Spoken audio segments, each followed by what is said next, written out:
7 अक्टूबर 2023 को हमास ने जब इजरायल पर हमला किया था तो उसके बाद कई खुफिया रिपोर्ट्स में ये खुलासा हुआ था कि इस पूरे हमले के पीछे ईरान का हाथ है और इजरायल ने भी कहा था कि वो उस सांप का फन कुचल देंगे जिसने इजरायल पर इतना बड़ा हमला करवाया है।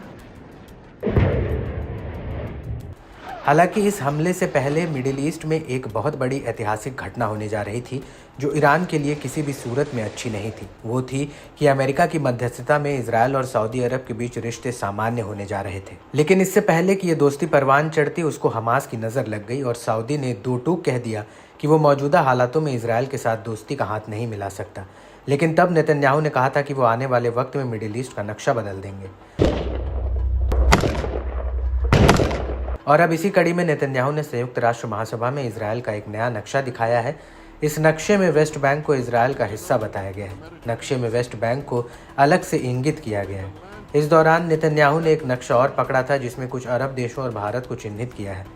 नेतन्याहू ने इन देशों को इजरायल के संभावित दोस्त बताया, जबकि ईरान और उसके सहयोगियों को एक श्राप बताया।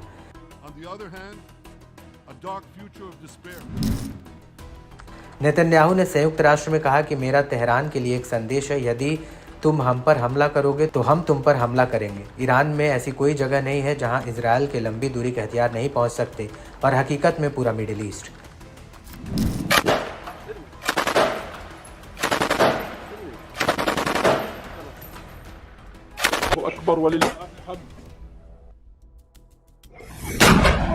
आपको बता दें कि नेतन्याहू ने इस दौरान गाजा को लेकर दो टूक कह दिया कि जब तक हमास अपने हथियार नहीं डालता और बंधकों को रिहा नहीं करता तब तक गाजा में युद्ध चलता रहेगा।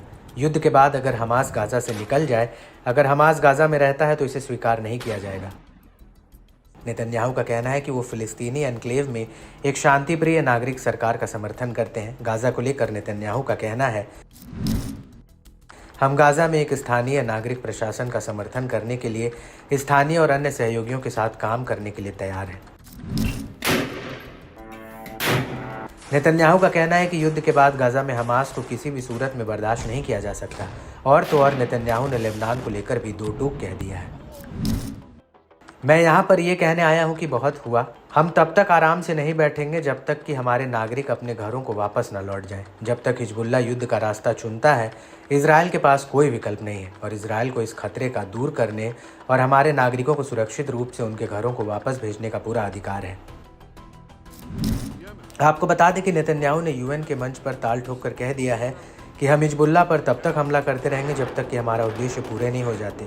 इस सब के बीच बड़ी बात यह है कि इजरायल ने अब हिजबुल्ला के चीफ हसन नसरल्ला को एक एयर स्ट्राइक में मार गिराया है, जिससे पूरा लेबनान हिल गया है। हिजबुल्ला को सूझ नहीं रहा कि वो इजरायल से कैसे बदला ले।